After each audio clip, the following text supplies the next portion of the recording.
So, I mean, there's 3 stages, isn't there, apparently, of, is there infestation, oppression, and possession? Mm-hmm. I mean, it's kind of a double-edged sword, because we want to educate so that, you know, people understand that, like, you know, how you've just broken down.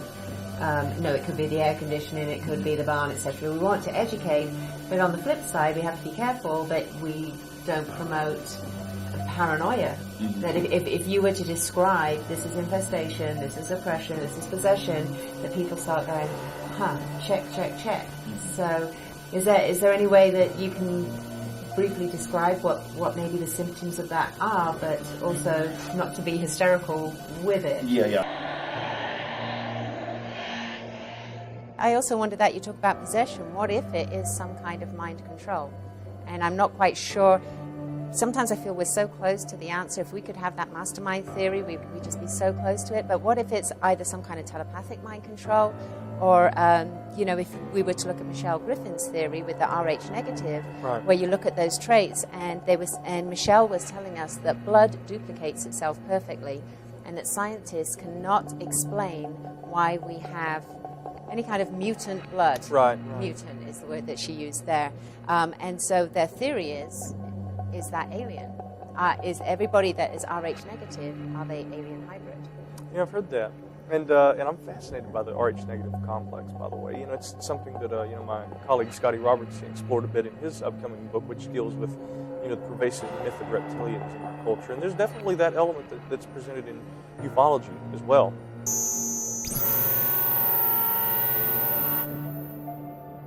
I'm here with Chris McDaniel. Chris McDaniel is the founder of Creepy Legends Paranormal, and Chris has been investigating since 1999. He's interested in everything from the paranormal, encounters with cryptids such as Bigfoot, UFO, just about anything that's weird, mysterious, and bizarre. Now, Chris is also the author of his book, Falling Down the Rabbit's Hole, and we're going to be discussing that. You also have a degree in conservation and wildlife management. Yes, I do. And certifications in paranormal, cryptozoology, and hauntings. Yep. Yeah, this is awesome. Well, thank you so much for joining us today. Well, thank you for having me. So, Chris, as a teenager, you had a bad experience that meant you wanted to stay away from the paranormal for quite some time. Do you feel comfortable telling us about that? Yeah, I can talk about it. I may be a little bit nervous, but I try to get past. It's hard to discuss this. It was easier to write it in a book because I don't have to look at somebody's face or discuss it to somebody. But I'm trying to get past the nervousness or the anxiousness of discussing it with people. Yeah, so I was just very terrified and scared, but then again, I just assumed that everybody had these experiences.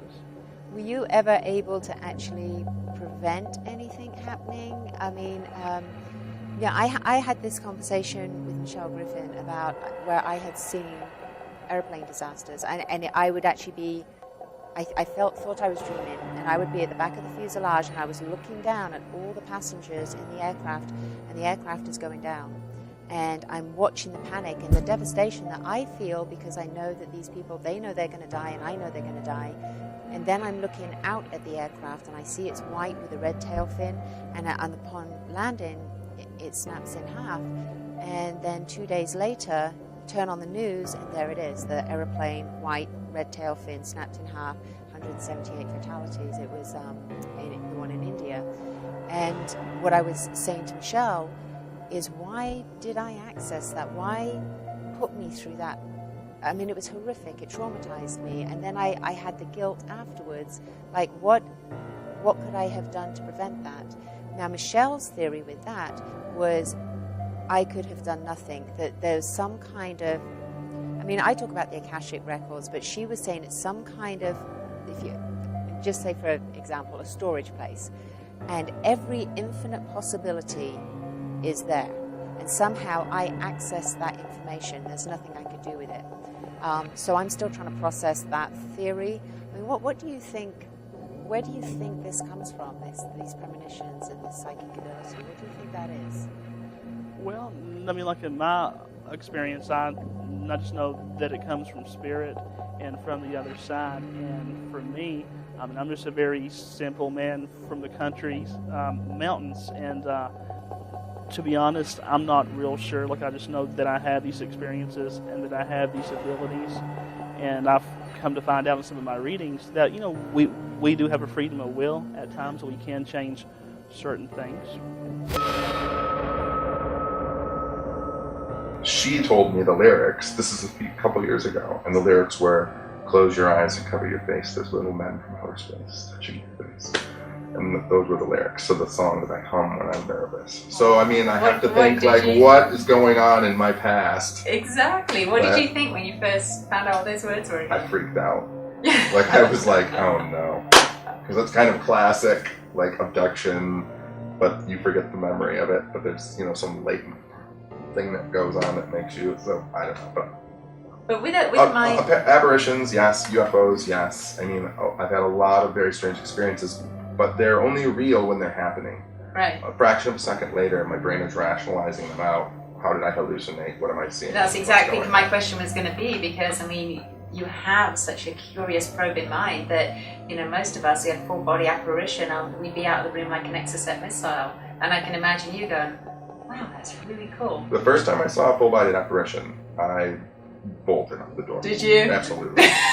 Absolutely. I mean, I heard something coming Mental down. picture. I had something coming down the steps, and I knew I was the only one in the house. And I ran to the front door, and I opened the front door, but I couldn't leave because I wanted to see what was going to come down the steps. Conflict, paradox. And this thing stepped down from the steps, and I saw the shape of a human being. And I mean, that was it. Then I was out the door and down the street running. Wait. I think I was 17 or 18 at the time.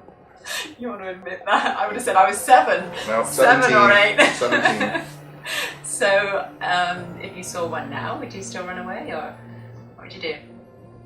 I don't know. I would tend to think that I wouldn't, but in those stressors, in those situations, you never know how the body's going to react. Like, a lot of times instinct will kick in and you'll want to flee. Right. But sometimes curiosity will get the better of you. I just find that so weird that you're sitting there and you're collecting like 25 years worth of EVP, you're trying to find answers, and then an apparition appears in front of you and you take off. Right. But I mean, that would happen long before. I mean, I was 17 at the time. Okay. And a punk rocker, right? Yeah. At that point. So Yeah. that's an even better visual. Right. Electric blue hair, eyeliner, black fingernails, black lipstick. But you know, you didn't have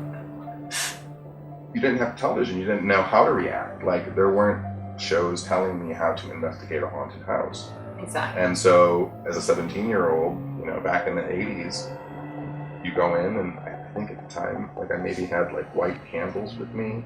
Even if you look at like Hans Holzer, like the grandfather of ghost hunting,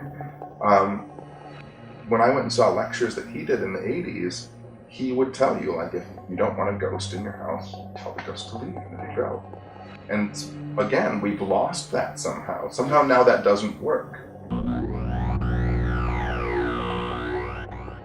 The thing that was so amazing about it is that the spirits that we saw in the house would appear at different ages, which made me always wonder, are they appearing because an ancient memory that they have of being in that farmhouse is so intense that just by them in another realm thinking about being in the farmhouse is enough to make their spirit manifest? Because that is so unique to have apparitions at different ages, and I assume different, I don't want to say costume, different dress. Yes. That is so unique, because that made me also wonder about,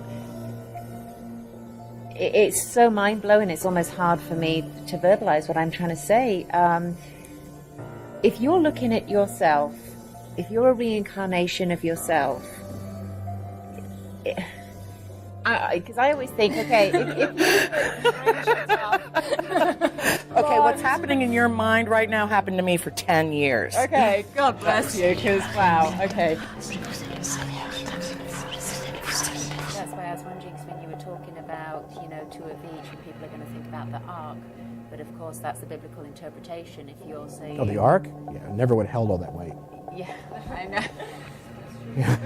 He must have had one heck of a nail gun, let me tell you. So I'm just going back. I'm kind of interested in you were talking about like if we were breeding horses, and you were correct. You find a sire, you find a dam, and you're saying, okay, I need to find a colt that has this. What I'm looking for. Exactly what a power, speed, intelligence has Exactly. to have everything. And when you find it, you wait for it. Exactly.